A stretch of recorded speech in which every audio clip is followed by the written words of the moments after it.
और बात अनलॉक की। कोरोना वायरस की कम होती रफ्तार के बीच देश के कई हिस्सों में राहत मिलनी आज से शुरू हो गई है। दिल्ली, उत्तर प्रदेश, महाराष्ट्र, हरियाणा समेत कई राज्य ऐसे हैं जहां पर कुछ हद तक छूट दी गई है और आज से ये अनलॉक की प्रक्रिया शुरू हो गई है। दिल्ली में आज से और इवन के आधार पर बाजार भी खुल रहे हैं, साथ ही 50% क्षमता के साथ मेट्रो दौड़ रही है। महाराष्ट्र की बात करें तो आज से चरणबद्ध तरीके से बाजार खुल रहे हैं। राजधानी मुंबई में भी शर्तों के साथ लोकल ट्रेन और बेस्ट की बसें चल रही हैं। वहीं यूपी के 72 जिलों में भी आज लॉकडाउन से छूट मिल रही है। दिल्ली से सटे नोएडा, गाजियाबाद भी अनलॉक कर दिए गए। इसके साथ ही हरियाणा की बात करें, यहां पर मॉल, रेस्टोरेंट्स और बाजार खोलने की परमिशन दे दी गई है। तो ये आज अनलॉक की प्रक्रिया इस प्रकार से शुरुआत हो रही है और आज अनलॉक होते ही राजधानी दिल्ली की सड़कों पर भारी भीड़ उमड़ पड़ी। दिल्ली के कुछ इलाकों में सड़कों पर भारी ट्रैफिक जाम देखने को मिला। मेट्रो स्टेशनों पर भी लोगों की लंबी लंबी लाइनें देखी गईं। कामकाज के लिए निकलने वाले लोग सरकारी बसों में भी सफर करते नजर आए। दिल्ली में दुकानों को और इवन फॉर्मूले पर खोलने का आदेश दिया गया है। हालांकि सरकार ने लोगों से अनलॉक में बेहद सावधानी बरतने की अपील भी की है। मुख्यमंत्री ने खुद ट्वीट कर इस बाबत लोगों से अपील की है कि इस वक्त जरूरी है कि आप हमारा सहयोग करें, तभी कोरोना को मात भी दी जा सकती है और इस तरीके से इस अनलॉक को आगे भी जारी रखा जा सकता है। आपको दिल्ली, मुंबई के अलग अलग इलाकों से ग्राउंड रिपोर्ट हम दिखाएंगे, अपने संवाददाताओं के पास भी लिए चलेंगे। आप इस वक्त अपनी टीवी स्क्रीन पर अलग अलग जगहों से ये तस्वीरें जो देख रहे हैं, इन पर बात करेंगे हमारे रिपोर्टर्स से। और दिल्ली के करोल बाग, वहां पर क्योंकि बहुत बड़ा मार्केट है, तो वहां पर देखिए करोल बाग से हमारे साथ दिव्या अग्रवाल इस वक्त बनी हुई हैं। इसके अलावा कनाट प्लेस से विमल कौशिक हमारे साथ जुड़ेंगे। मुंबई से दीपक दुबे इस वक्त जुड़ चुके हैं। इंद्रजीत सिंह को भी आप देख सकते हैं स्क्रीन पर इस वक्त मौजूद हैं। लेकिन सबसे पहले आपको राजधानी दिल्ली की एक रिपोर्ट हम दिखाते हैं। दिल्ली आज शर्तों के साथ अनलॉक हो गई और अनलॉक होते ही दिल्ली में आज नजारा कैसा देखने को मिला, सबसे पहले देखिए दिव्या अग्रवाल की ग्राउंड रिपोर्ट। दिल्ली में अनलॉक 2 हो चुका है, लेकिन भीड़ इस कदर है कि ऐसा लग रहा है कि कोरोना को लोग एक बार फिर भूलने पर मजबूर हो गए हैं। लोग भी मजबूर हैं क्योंकि जब दफ्तर खुल जाएंगे, तमाम जो दुकानें हैं वो खुल गई, बाजार खुल गए, तो ऐसे में उन्हें भी घरों से बाहर निकलना पड़ेगा। लेकिन देखिए आप, सड़क पे ट्रैफिक कितना ज़्यादा हो गया है क्योंकि लोग अपनी अपनी गाड़ियां जो हैं उनका भी इस्तेमाल कर रहे हैं, पब्लिक ट्रांसपोर्ट का इस्तेमाल भी कर रहे हैं। हालांकि पब्लिक ट्रांसपोर्ट अभी 50% कैपेसिटी से चल रहा है। मेट्रो में जो है वो बहुत लंबी लंबी लाइनें नज़र आ रही हैं क्योंकि मेट्रो की जो फ्रिक्वेंसी है वो 5 से 15 मिनट की है। लगभग आधी मेट्रो जो है वो चल रही हैं, लेकिन सड़क पे भीड़ देखकर ऐसा लग रहा है कि एक बार फिर से दिल्ली अपनी नॉर्मल स्थिति में लौट आई है, जबकि आज अनलॉक 2 का पहला दिन है। ज़रूरत है सरकार प्रशासन के साथ साथ लोगों को कोरोना प्रोटोकॉल फॉलो करने का, नहीं तो ये कोरोना में जो राहत दी गई है अनलॉक की, ये लोगों के लिए आफत भी बन सकती है। कैमरामैन दीपक शर्मा के साथ दिव्या अग्रवाल, दिल्ली, न्यूज़ 24। और दिल्ली में दरअसल आज से ऑड इवन के आधार पर दुकानें खुल रही हैं और इस नियम का पालन कैसे होगा हम आपको दिखाते हैं। पल्लवी झा ने जो रिपोर्ट भेजी है, देखिए। दिल्ली धीरे धीरे अनलॉक होने लगी है। सबसे पहले अनलॉक जो हुए वो इंडस्ट्रियल एरिया हुए, लेकिन अब जो है दुकानें खुलने जा रही हैं, मार्केट्स खुलने जा रहे हैं, मेट्रोज खुलने जा रहे हैं। और इस वक्त मैं सरोजनी नगर के बाबू मार्केट में हूँ और तकरीबन यहाँ पर 120 शॉप हैं। लेकिन देखिए, खुलने से पहले यहाँ पर दिल्ली पुलिस द्वारा जो है नंबरिंग कर दी गई है, यानी इस तरीके की नंबरिंग है जैसा कि जिक्र किया गया कि जो मार्केट्स खुले जाएंगे वो ऑड इवन तरीके से खोले जाएंगे। तो ऑड इवन तरीका क्या होगा, तो इसीलिए यहाँ पर शटर पर आप देखें तो देखिए यहाँ पर 2 नंबर लिखा गया है। इसी तरीके से बाकी जो दुकानें हैं उसको नंबरिंग की गई है। जैसे वहाँ आप देखें तो वहाँ 1 नंबर लिखा हुआ है। तो आज जैसे शुरुआत होने जा रही है मार्केट्स के खुलने की, तो यहाँ पर आप देखेंगे कि जो 1 नंबर मार्केट है जिसका वक्त ये कहा जा रहा है कि 10 बजे के बाद दुकानें खुलनी शुरू होंगी, तो 1 नंबर की दुकानें पहले खुलेंगी, फिर कल 2 नंबर की दुकानें खुलेंगी, फिर उसके बाद जब परसों आएगा तो फिर 1 नंबर की दुकानें खुलेंगी। ताकि जो बाजार है, मार्केट है, उनमें भीड़ ज़्यादा ना हो। लोग जब आए तो कोविड एप्रोप्रिएट बिहेवियर जो है उसको अपनाएं। और लगातार एडमिनिस्ट्रेशन यही कह रहा है कि देखिए स्थिति इस वक्त ज़रूर है कि दिल्ली में जो है स्थिति अभी कंट्रोल में दिखाई पड़ रही है, लेकिन ये आउट ऑफ कंट्रोल ना हो जाए, इसी के लिए जो इस वक्त एडमिनिस्ट्रेशन है वो सख्ती भी बरते हुए है। आज दुकान खुल रही है, किस तरीके से आप लोग सुरक्षा अपना रहे हैं? जो गवर्नमेंट के नॉर्म्स हैं, मास्क हो गया, सैनिटाइज़र है, और ये अभी जो टेम्परेचर चेकिंग करने के लिए सब यही जो और सोशल डिस्टेंसिंग का तो रखना ही पड़ेगा ध्यान। दुकानें में आएंगे लोग तो आप लोग जो है यहाँ पर सोशल डिस्टेंसिंग रखेंगे? बिल्कुल, जैसे यहाँ लिख भी दिया है इन्होंने, देखिए प्लीज मेंटेन सोशल डिस्टेंसिंग। लगा रखा। अच्छा, तो ये आपने पहले से ही लगा रखा है, ये अपना रखा है। अपने बचाव के लिए खुद जो है जनता को भी सचेत होने की जरूरत है। कैमरा पर्सन नितिन के साथ पल्लवी झा, दिल्ली न्यूज़ 24। कारोबारियों ने बहुत बड़ी राहत की सांस ली है, क्योंकि एक तरीके से चौपट हो चुका था पूरा धंधा, और ऐसे में अब आज से जब शुरुआत हुई है तो वो चाहते हैं कि ये इसी तरीके से जारी रहे, और इसलिए खुद भी सचेत हैं। जो लोग पहुंच रहे हैं दुकानों पर, उनको भी सचेत रहने के लिए कर रहे हैं, कह रहे हैं कोविड प्रोटोकॉल का पालन करने के लिए उनको जागरूक कर रहे हैं। और salon, spa, theatre, cinema hall जो है, वाटर पार्क, आपको बता दें अभी दिल्ली में ये बंद रहेंगे। फेज 2 की जब ये ओपनिंग हुई है, अनलॉक हुआ है, तो हमारे साथ अलग अलग जगहों से हमारे तमाम सहयोगी इस वक्त जुड़ गए हैं। विमल कौशिक दिल्ली से, दिव्या अग्रवाल दिल्ली से मौजूद हैं, इसके अलावा दीपक मुंबई से हमारे साथ जुड़े हुए हैं, इंद्रजीत सिंह मुंबई से आप स्क्रीन पर देख सकते हैं, मार्केट में मौजूद हैं इस वक्त। पहले दिव्या, मैं आप ही के पास आना चाहूंगी, अभी तक की स्थिति बताइए, सुबह से लेकर के अभी तक क्या प्रशासन के हाथ पांव फूल रहे हैं दिव्या? क्योंकि कई जगह से रिपोर्ट आ रही है भारी भीड़, सड़कों पर लंबा जाम।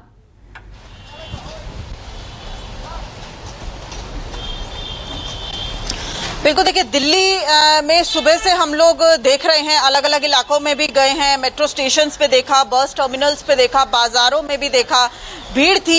लेकिन जैसे जैसे दिन आगे बढ़ रहा है, इस वक्त की अगर बात करें, करोल बाग मार्केट में है सस्ती से सस्ती और महंगी से महंगी, बड़े बड़े शोरूम्स में मिलेंगे और फुटपाथ पे आपको लोकल सामान भी मिलेगा। ऐसी मार्केट है करोल बाग, लेकिन यहाँ पे स्थिति बहुत अच्छी दिख रही है इस वजह से, तो पहला यहाँ पर सोशल डिस्टेंसिंग के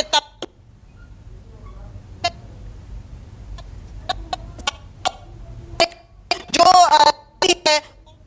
दिव्या, आपकी आवाज नहीं आ पा रही है, मैं दोबारा जुड़ने की कोशिश करती हूँ, कुछ डिस्टर्बेंस है, उसे क्लियर करवाते हैं। पहले देखिए, देश के नाम आज प्रधानमंत्री मोदी का संबोधन होगा, ये अहम जानकारी इस वक्त निकलकर सामने आ रही है। और ये माना जा सकता है कि जिस तरह आज अनलॉक देखने को मिल रहा है, एक बार फिर बड़ी तादाद में लोग घरों से बाहर निकल रहे हैं, तो शायद देशवासियों को प्रधानमंत्री संदेश दें कि कैसे हमें कोरोना को काबू में रखते हुए काम धंधों को चलाना है। शाम 5 बजे प्रधानमंत्री मोदी देश को संबोधित करेंगे, और पूरी ये उम्मीद की जा रही है कि जब आज से अनलॉक की प्रक्रिया तमाम राज्यों में शुरू की गई है, तो लोगों से अपील भी प्रधानमंत्री करेंगे कि कड़ाई से पालन करना अभी भी कोविड प्रोटोकॉल का बहुत जरूरी है। 2 गज की दूरी, मास्क है जरूरी, इस नियम को फॉलो करना अभी भी बहुत ज्यादा जरूरी है। शाम 5 बजे प्रधानमंत्री नरेंद्र मोदी देश को संबोधित करने वाले हैं, और पूरी उम्मीद की जा रही है कि इसी पर यह संबोधन होगा प्रधानमंत्री का, क्योंकि अब पूरी तरीके से जिम्मेदारी आम लोगों पर आ जाती है, अपने कंधों पर आ जाती है। हम सेकेंड वेव में जितना बड़ा नुकसान झेल चुके हैं, उसके बाद सचेत रहना बहुत ज्यादा जरूरी है। रमन कुमार हमारे पॉलिटिकल एडिटर इस वक्त जुड़ गया, उनका रुख कर लेती हूँ। रमन, उम्मीद की जा सकती है प्रधानमंत्री इसी बात पर बोलेंगे जब आज अनलॉक की प्रक्रिया शुरू हो रही है, बड़ी तादाद में लोग निकल रहे हैं, तो किस तरीके से, ताकि दोहरे वेव की जो चुनौतियां थी वो फिर सिर न उठाएं, उस पर काबू पाने के लिए लोगों से अपील हो सकती है प्रधानमंत्री की कि क्या करना है क्या नहीं? जैसे कई राज्यों से ये रिपोर्ट आ रही है कि अनलॉक होने के बाद लोग बड़ी तादाद में बाहर निकल रहे हैं, और जो कोरोना की गाइडलाइंस हैं वो मास्क का भी इस्तेमाल नहीं कर रहे हैं, सोशल डिस्टेंसिंग का इस्तेमाल नहीं कर रहे हैं, और कहीं ना कहीं ऐसा लगता है कि इससे पहले जो नुकसान झेलना पड़ा भारत के लोगों को परेशानियां झेलनी पड़ी, और सरकार को समय रहते ये बड़ी जिम्मेदारी है कि लोगों को ये बात पता है कि जो इस परिस्थितियों का सामना पूरे देश ने किया, जिस तरीके से कई लोगों की मौत हुई, कई लोग हमसे अलग हो गए, जुदा हो गए, उनका निधन हो गया, उस परिस्थिति को ध्यान में रखकर अभी भी परहेज करने की जरूरत है। और प्रधानमंत्री के स्तर से पूरे देश के नाम संबोधन में ये चिंता प्रधानमंत्री की है कि जिस तरीके से लगातार ये खबर आ रही है, जिस तरीके से अलग अलग विजुअल सामने आ रहे हैं कि लोग कोरोना गाइडलाइंस का पालन नहीं कर रहे हैं, चाहे दिल्ली की बात करें, मुंबई की बात करें या देश के अलग अलग हिस्सों की बात करें, क्योंकि आज कई देश के अलग अलग राज्यों में कोरोना गाइडलाइंस में ढील देते हुए ये दुकानें खुली हुई है, मेट्रो खुल गई है, बसेज चल रही है और ऑफिसेज में 50% अटेंडेंस दिया गया है। और साथ ही साथ कई ऐसी दुकानें जो अभी तक बंद थी वो दुकानें खुल गई हैं, शराब की दुकानें खुल गई हैं, वहां पे बड़ी लाइनें दिख रही है। इसीलिए एक अंदेशा हो रहा है कि कहीं ऐसा ना हो कि जो ढिलाई दी गई, जो छूट दी गई, उसके चलते लोगों को फिर से परेशानी हो, क्योंकि अभी भी ये कहा जा रहा है कि जो कोरोना का पहला वेव था उससे खतरनाक दूसरा वेव हमारे सामने था। और अभी ये भी डॉक्टर की तरफ से और जो एक्सपर्ट हैं वो ये कह रहे हैं कि तीसरा वेव सितंबर से लेकर अक्टूबर तक आ सकता है, इसलिए परहेज की जरूरत है, ढिलाई बरतने की जरूरत नहीं है। बिल्कुल, लोग जानते हुए भी गलतियां करते हैं, लापरवाही बरतते हैं, इसका खामियाजा भी हम भुगत चुके हैं। और जाहिर तौर पर जब प्रधानमंत्री अपील करेंगे देशवासियों से तो उम्मीद की जाती है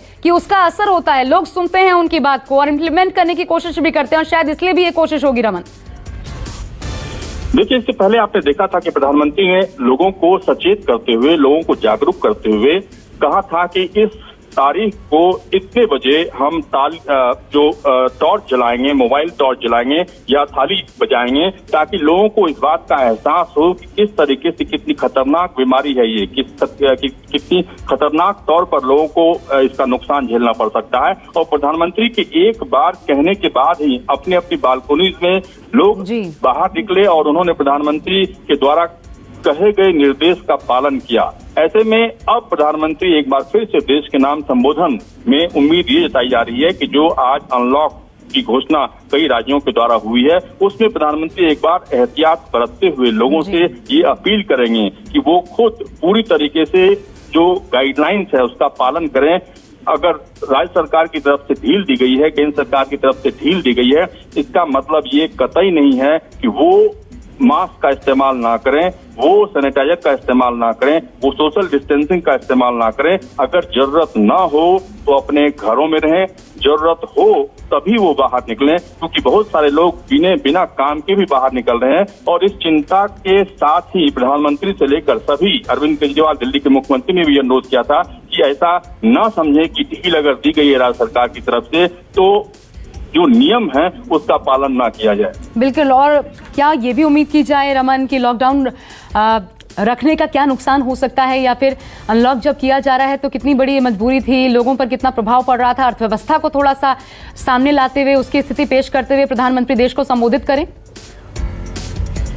बिल्कुल, प्रधानमंत्री के संबोधन में उम्मीद ये भी की जा रही है कि वो कुछ ऐसा सुझाव देंगे जिसका पालन अलग अलग राज्य सरकारें भी करेंगी, क्योंकि कई राज्यों में बीजेपी की सरकार है, वो तो पालन करेंगी ही, लेकिन कोरोना को लेकर जो निर्देश या जो सुझाव प्रधानमंत्री की तरफ से आएगा उसका पालन बाकी राज्य सरकारें भी करेंगी। क्योंकि जो कोरोना की रोकथाम को लेकर जो प्रतिबंध अभी तक लगाया गया था उसमें ढील देने की प्रक्रिया आज से शुरू हुई है और इसको लेकर कई राज्यों ने अलग अलग फैसले किए हैं। कई राज्यों ने ऑड इवन के जरिए अपनी दुकानें खोली है और कई राज्यों ने ये कहा है कि जो सरकारी ऑफिस है, सरकारी दफ्तर है, वहां पे 50% अटेंडेंस हो। लेकिन अभी तक जो है मॉल के बारे में या सैलून के बारे में कई राज्यों ने फैसला किया है कि वो अभी नहीं खुलेगी। ऐसे में जो लगातार जो बसेज चल रहे हैं, जो मेट्रो चल रहे हैं या जो दुकानें खुली हुई है, वहां पे लोग बिना जरूरत के भी बाहर आ रहे हैं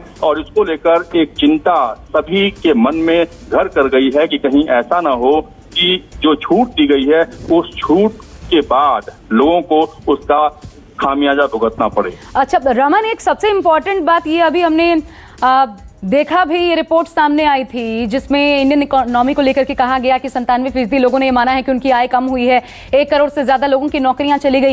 ये तमाम बहुत बड़े मसले हैं जिस पर अभी तक सरकार की तरफ से कोई फैक्ट सामने नहीं आया, इसको लेकर के कुछ प्रमाणिक तौर पर कहा नहीं गया कि इस पर क्या सोचना है सरकार का।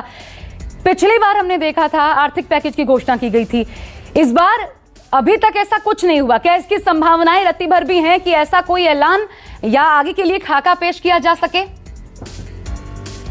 बिल्कुल आप सही कह रही हैं कि इससे पहले सरकार की तरफ से घोषणा की गई थी कि जो लोग प्रभावित हुए हैं उनको किस तरीके से मदद की जाए, लेकिन निर्मला सीतारमण वित्त मंत्री ने कहा था कि इस बारे में अभी कोई फैसला नहीं किया गया है, लेकिन प्रधानमंत्री के स्तर से इस फैसले की उम्मीद देश इसलिए कर सकता है कि बड़ी तादाद में लोगों ने अपनी नौकरियां खोई है, बड़ी तादाद में लोगों ने अपने परिवार को खोया है। कई ऐसे परिवार हैं जहां पे उनके माता पिता भी नहीं हैं, बच्चे अनाथ हो गए हैं। आज भी सुप्रीम कोर्ट ने इस बात का संज्ञान लिया। इसीलिए इन तमाम मुद्दों पर, इन तमाम बातों पर प्रधानमंत्री की नजर है और प्रधानमंत्री चाहते हैं कि केंद्र सरकार के स्तर से पहल की जाए कि जो लोग इस त्रासदी में परेशान हुए हैं, जिन्होंने अपने परिवारों को खोया है, जिन्होंने नौकरियां खोई है, उन लोगों को केंद्र सरकार अपने लेवल पे किस हद तक मदद मुहैया करा सकती है, इसके बारे में भी जरूर प्रधानमंत्री। और जानकारी के साथ इस वक्त प्रशांत देव भी जुड़ गए हैं, हमारे सहयोगी, उनका रुख कर लेते हैं। प्रशांत, क्या जानकारी मिल रही है? कौन कौन से पॉइंट्स पर संबोधित कर सकते हैं पीएम आज?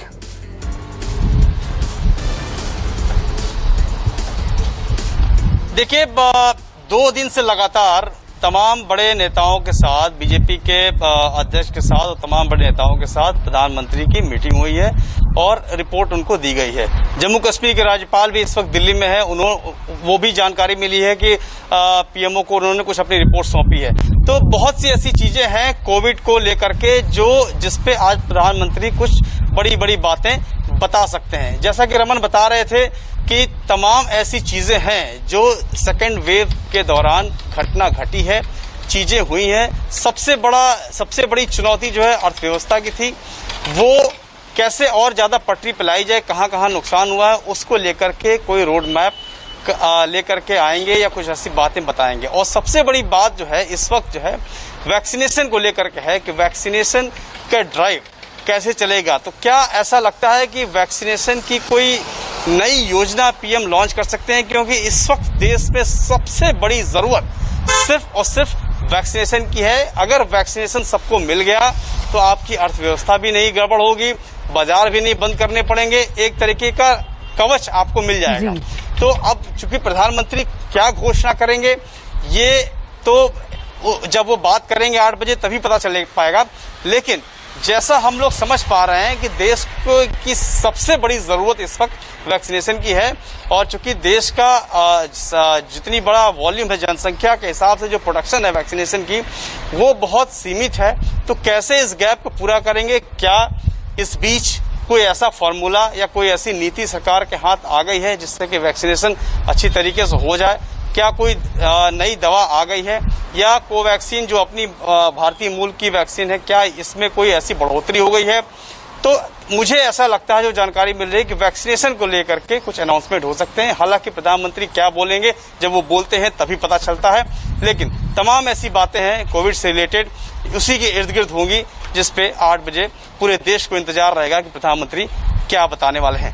लेकिन एक और चीज पर शायद लोग सुनना चाहेंगे, प्रधानमंत्री से निगाह रहेगी प्रशांत, वो ये, क्योंकि अभी अभी ये जो रिपोर्ट सामने आई थी कि हमने 1 करोड़ से ज्यादा नौकरियां खो दी हैं इस सेकेंड वेव के दौरान। 1 करोड़ से ज्यादा लोगों की नौकरी गई। 97% ने माना कि उनकी आय पहले से कम हुई है। गरीबी रेखा से नीचे जाने वाले लोगों की तादाद भारी मात्रा में बढ़ी है। ये तमाम ऐसे फैक्टर्स है, और ना तो आर्थिक पैकेज की कोई घोषणा इस बार हुई, जबकि इस बार का वेव बहुत ज्यादा ऐसा था जिसने दुर्दशा बना दी।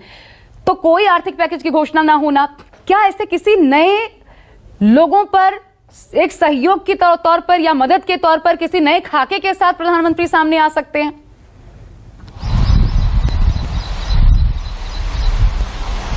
देखिए, बिल्कुल उम्मीद है कि इस बार हो सकता है कोई नया आर्थिक पैकेज की भी घोषणा हो।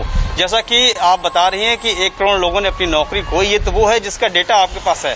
लेकिन इस बार की वेव बहुत दूर तक गई है, बहुत ज्यादा नुकसान की है, कोई आंकड़ा नहीं, कोई गणना नहीं है। और इसमें आर्थिक नुकसान तो जो हुआ सो हुआ, क्योंकि इस पे जानमाल की नुकसान इस बार इतना ज्यादा हो गई कि आर्थिक नुकसान की तरफ किसी का ध्यान ही नहीं गया डर के मारे। तो नुकसान आर्थिक उसकी गणना ही नहीं की गई, बहुत ज्यादा नुकसान हुआ है। दुकानें पूरी तरीके से बंद थी, बहुत ज्यादा सख्ती नहीं थी, बावजूद कोई निकल नहीं रहा था और पूरी तरीके से सब कुछ ठप था। तो क्या ऐसे में कोई नया आर्थिक पैकेज, राहत पैकेज प्रधानमंत्री दे सकते हैं, ये भी लोग उम्मीद जता रहे हैं, क्योंकि नौकरियां लोगों ने बहुत खोई हैं, काम लोगों के पूरी तरीके से बंद थे। और इसका मेकअप कैसे होगा? क्या कोई मेकअप प्लान है, कवरिंग प्लान है? कोई किसी किस्म की टैक्स में छूट देंगे, राहत देंगे जिससे कि वो कवर हो सके? ये तमाम ऐसी बातें हैं। हर समाज का हर सेक्टर आज, अगर प्रधानमंत्री जैसे ही सुना कि 8 बजे बात करेंगे तो आदमी टकटकी लगा के उम्मीद जताएगा, उम्मीद रखेगा कि प्रधानमंत्री शायद कुछ ऐसी बात करें जिससे कि देश को राहत मिले। क्योंकि जब भी प्रधानमंत्री ने घोषणा की है, देश के हित में बात की है उन्होंने, तो आज 8 बजे क्या बात करेंगे? 5 बजे आज प्रधानमंत्री अपना संबोधन रखने वाले हैं देश के नाम। वो क्या कहते हैं अभी तक इस पर कोई सटीक जानकारी सामने नहीं आई है, लेकिन यही माना जा रहा है कि कोरोना वायरस और टीकाकरण अभियान को लेकर के प्रधानमंत्री अपनी बात रख सकते हैं। पीएमओ की तरफ से, प्रधानमंत्री कार्यालय की तरफ से इस पर ट्वीट कर जानकारी दी गई है। अब लोग कयास लगा रहे हैं रमन, लेकिन विशेषज्ञ ये भी कह रहे थे कि देखिए, संगठित और असंगठित क्षेत्र जो है वो तो फिर भी जैसे ही अनलॉक की प्रक्रिया शुरू होगी एक तरीके से संभलता नजर आएगा, उम्मीदें ये की जा रही थी। लेकिन संगठित क्षेत्र को लेकर बहुत बड़ी चुनौतियां हैं, उसमें हम नहीं देख पाते हैं कि कोई सुधार हो रहा है फौरी तौर पर, या जल्दी 3-4 महीनों के भीतर कोई सुधार होता नजर आता है। तो ये भी एक बड़ी चिंता होगी, क्योंकि लोगों की एक्सपेक्टेशंस इस वक्त उनकी नौकरियों को लेकर, उनकी आय को लेकर के, बेरोजगारी पर बहुत ज्यादा है कि देश क्या कर रहा है, प्रधानमंत्री क्या कर रहे हैं इसको लेकर के।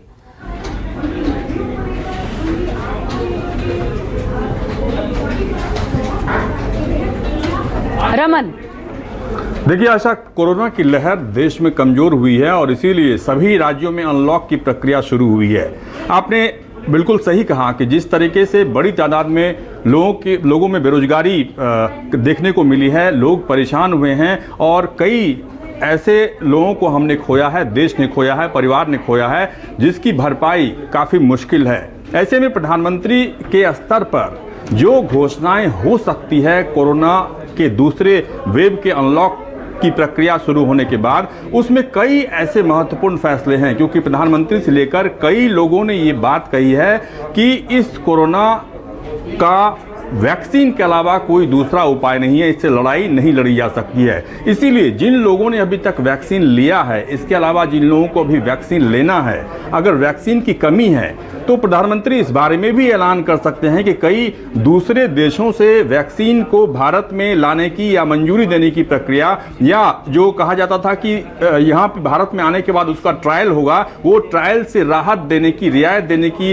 बात भी सरकार की तरफ से हुई, ताकि लोगों को बिना परेशानी के, बिना देरी के वैक्सीनेशन की प्रक्रिया शुरू हो। और इसके लिए कई राज्य सरकारों की तरफ से प्रधानमंत्री को केंद्र सरकार से ये अनुरोध किया गया कि उनके राज्यों में वैक्सीन की कमी है, और कई बार राज्य सरकारों की तरफ से उस कंपनीज से डायरेक्ट अप्रोच किया गया, लेकिन उस कंपनीज के द्वारा कहा गया कि हम सिर्फ केंद्र सरकार से बात करेंगे, राज्य सरकारों से बात नहीं करेंगे। ऐसे में एक बड़ी राहत प्रधानमंत्री की तरफ से दी जा सकती है कि राज्यों की जो मांग है लोगों को वैक्सीन मुहैया कराने की, उसके बारे में प्रधानमंत्री एक खाका तैयार कर सकते हैं, खाका के बारे में बता सकते हैं। और दूसरी बड़ी बात कि जिस तरीके से एक आर्थिक हालत खराब है या बड़े पैमाने पर बेरोजगारी का सामना करना पड़ा है, उसको लेकर प्रधानमंत्री आर्थिक पैकेज का ऐलान भी कर सकते हैं, क्योंकि इससे पहले हमने देखा कि आर्थिक पैकेज के ऐलान के बाद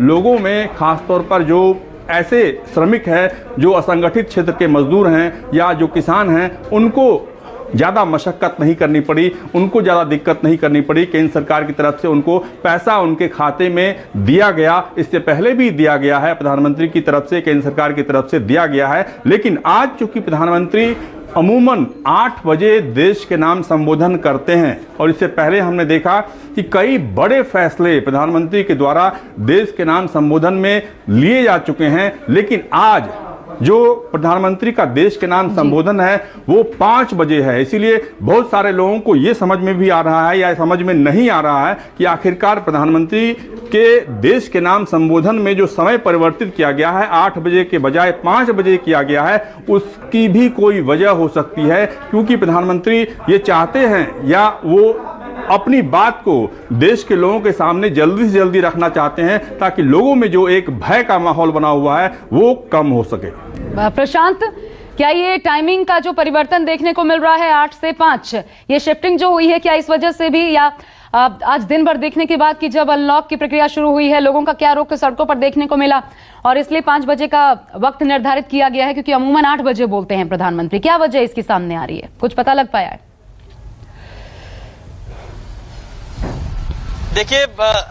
देखिए समय की बात जहां तक है वो तो एक तरीके से टोटके की बात कह लीजिए, 5 और 8 में उससे कोई फर्क नहीं पड़ता। प्रधानमंत्री क्या बोलेंगे ये ज्यादा फर्क पड़ता है कि प्रधानमंत्री जो बोलेंगे तो क्या बोलेंगे। लेकिन आशा एक चीज ये अभी ध्यान में आ रही है कि जैसे कि सेकेंड वेव, फर्स्ट वेव निकल गया, सेकेंड वेव भी एक तरीके से अनलॉक हो गया। आज सेकेंड वेव के बाद जो नुकसान होना था हो गया, जो तबाही होनी थी हो गई, और धीरे धीरे केसेस अब कम हो रहे हैं, कंट्रोल में है, इसीलिए अनलॉक हुआ। लेकिन सबको ये बात पता है कि तीसरी लहर भी आनी है, और तीसरी लहर में ये आशंका जताई जा रही है कि तीसरी लहर, जैसे कि दूसरी लहर में आशंका जताई गई थी 45 साल के उम्र पे असर पड़ेगा, वो हुआ, कई जाने गई, कई नुकसान हुआ। अब तीसरी लहर में बताया जाता है कि बच्चे टारगेट पे होंगे, बच्चों को असर करेगा।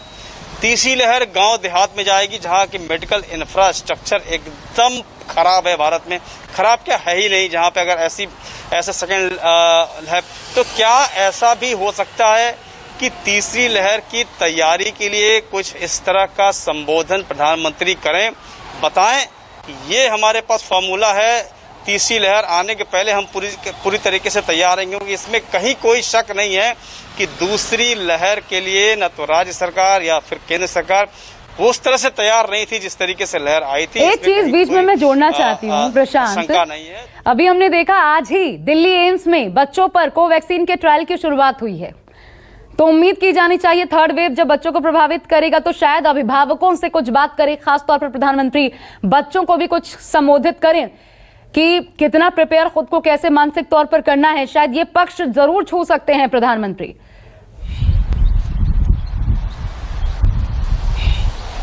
बिल्कुल छुएंगे, और दो बहुत बड़ी चुनौती है अभी, मतलब बच्चों वाला मामला और गांव देहात में मामला। गांव देहात में अभी भी कोई मास्क नहीं लगाता है, वैक्सीन लगाने के लिए तैयार नहीं है, ये एक मेंटेलिटी है कि हमें तो कुछ होगा नहीं गांव में। और गांव में अगर जिस तरीके से ये सेकेंड लहर की तरह अगर इस तरीके से लहर चली तो गांव उजड़ने शुरू हो जाएंगे। वो मंजर को सोच के ही लोगों के मतलब लोग कांप जाते हैं, क्योंकि शहर में तो फिर भी अस्पताल है, कुछ न कुछ व्यवस्था है, गांव में वो सिस्टम नहीं है। और गांव तो सबसे बड़ी चुनौती है कि अगर ये मामला देहातों में पहुंचता है और गांव में अगर इस तरह का परसेप्शन है कि कोविड तो होगा ही नहीं, हमें होगा ही नहीं, और वहां ऐसी लहर हो गई, वहां ऐसी तबाही मच जाएगी, तो फिर क्या होगा। तो ये सब भी तमाम ऐसी चीजें हैं जिससे लगता है कि प्रधानमंत्री जरूर उसको समझ रहे होंगे, देख रहे होंगे, और हमें ऐसा लगता है कि शायद उस पर भी प्रधानमंत्री चर्चा करें, क्योंकि दूसरी वेव से सबने ये सीखा है कि अगर हमारी तैयारी मुकम्मल नहीं होगी तो हम इसी तरीके से मार खाएंगे जैसे कि दूसरी लहर में मार खाई। हालांकि समय रहते बहुत जल्दी इसको ठीक किया गया, बहुत ही जल्दी ऑक्सीजन की उपलब्धता कराई गई। और जैसे मैं बार बार कह रहा हूं शुरू से कि कोविड से ज्यादा खतरनाक कोविड का पोस्ट मैनेजमेंट है। जो भी नुकसान हो रहा है वो पोस्ट मैनेजमेंट की वजह से हो रहा है। कोविड तो होगा, जितना उसका समय है वायरस का शरीर में रहेगा, लेकिन उसके इलाज अगर प्रॉपर हमें नहीं मिलेगा, हॉस्पिटलाइजेशन नहीं मिलेगी, ऑक्सीजन नहीं मिलेगा, दवाई नहीं मिलेगी, और तो हमें नुकसान पर नुकसान सहना पड़ेगा। और भारत एक ऐसा विशाल देश है जहां की मेडिकल इंफ्रास्ट्रक्चर शहर में ही उतना अच्छा नहीं है, देहात की तो आप बात ही मत कीजिए, गिनती में नहीं है। तो ऐसी स्थिति में किस तरीके से आप वो पूरा पोस्ट मैनेजमेंट करेंगे, खासकर रूरल एरिया में, वो एक बहुत बड़ी चुनौती है। तो शायद इन तमाम बातों को लेकर के प्रधानमंत्री अपनी बात संबोधन में कहेंगे, लेकिन मैं फिर कहूंगा प्रधानमंत्री क्या कहेंगे सिर्फ और सिर्फ वही जानते हैं। ये चीज मुझे रमन याद आ रहा है, लेकिन जब वो बात कहेंगे तो जरूर देश के हित में कुछ ऐसी बड़ा खुलासा करेंगे। जी प्रशांत, अब रमन मुझे एक और चीज याद आ रहा है, 20 मई आपको याद होगा, 20 मई को प्रधानमंत्री ने वाराणसी मॉडल की बात की थी, कैसे कोरोना पर वहां काबू पाने के लिए वाराणसी मॉडल को देश भर में अपनाया जाना चाहिए, उन्होंने कहा था। और आज जब वाराणसी से ही एक खबर सामने आई है जहां पर डीएम ने यह आदेश दिया कि जो लोग, क्योंकि अनलॉक की प्रक्रिया आज से एक तो शुरू हो रही है, और आज ही खबर सामने आई कि जो दुकानदार वैक्सीन नहीं लगवाएंगे उनको अपनी दुकानें खोलने की इजाजत नहीं दी जाएगी। तो उस दिन भी वाराणसी मॉडल पे वहीं संसदीय क्षेत्र से आते हैं प्रधानमंत्री। ये कनेक्ट आपको दिखाई पड़ रहा है क्या कि शायद इस पर कुछ बोलें? देखिए, वैक्सीन की अहमियत के बारे में प्रधानमंत्री, अगर कोरोना की गाइडलाइन या कोरोना के ऊपर प्रधानमंत्री का संबोधन होता है, देश के नाम संबोधन होता है, तो वैक्सीन के ऊपर भी वो बोलेंगे। ऐसा इसलिए कहा जाना जरूरी है कि वैक्सीन के बिना कोरोना से लड़ाई नहीं लड़ी जा सकती है, और ये बात देश विदेश के कई एक्सपर्ट ने कही, प्रधानमंत्री के स्तर से भी ये बात कही गई है। लेकिन किसी पर्टिकुलर एक इलाके की बात नहीं कही जाएगी, मुझे ऐसा नहीं लगता, क्योंकि पूरे भारत के लोगों के मन में जो एक बातें सामने आ रही है कि अगर उनको वैक्सीन नहीं लग रहा है, या अभी कुछ जगह दिल्ली में प्रोटेस्ट इस बात को लेकर चल रहा था कि जो गरीब हैं उनको फ्री वैक्सीन मुहैया कराया जाए, क्योंकि वो पैसा नहीं दे सकते, क्योंकि अलग अलग हॉस्पिटल्स में कहीं पे 900 रुपये वैक्सीन की कीमत है तो कहीं 1200 रुपये वैक्सीन की कीमत है।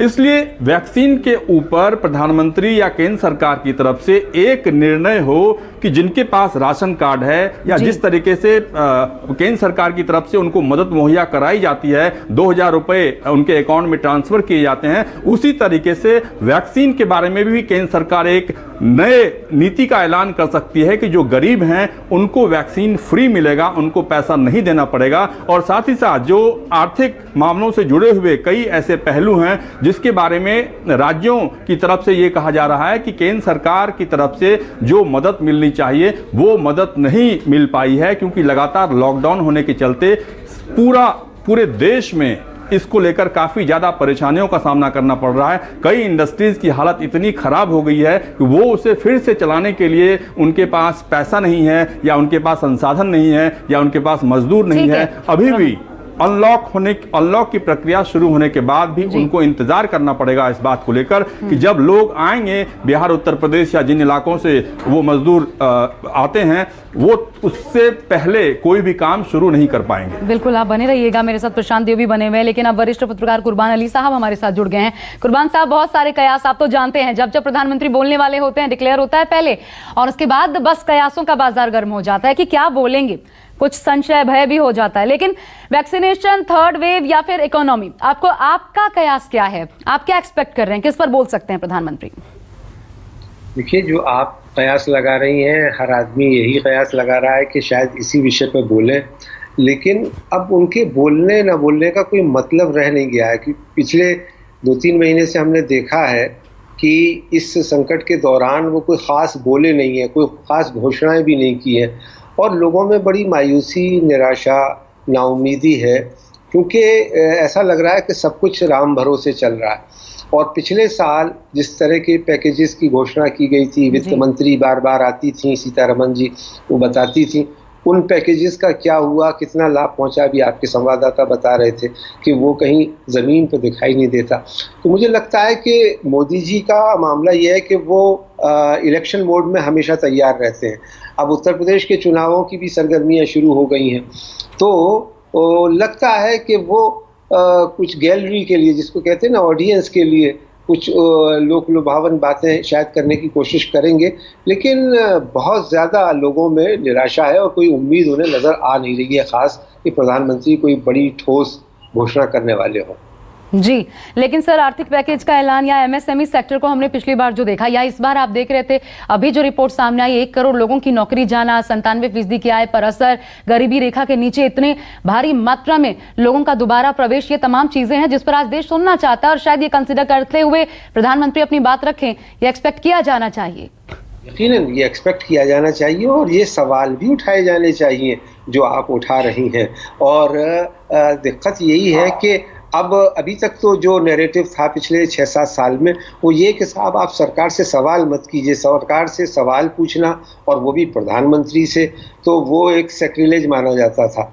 लेकिन मैं समझता हूँ कि डेमोक्रेसी की यही खूबी है, और डेमोक्रेसी इसी का नाम है कि उसमें एक फ्री प्रेस हो, फ्री मीडिया हो, फ्री जुडिशरी हो, और सिविल सोसाइटी को भी ये हक हो कि वो बात करें। अब पूरी दुनिया में आप ये देख रहे हैं पिछले 1.5-2 महीने में कि हमारा एक तरह से मजाक हो रहा है, और उसकी वजह ये है कि हमने इस कोविड को रोकने के लिए जो को एक पॉलिसी बनाने की ज़रूरत थी, वो बिल्कुल नहीं बनाई। हम इम्यून हो गए और हमने अपनी डिप्लोमेसी शुरू कर दी, वैक्सीन डिप्लोमेसी।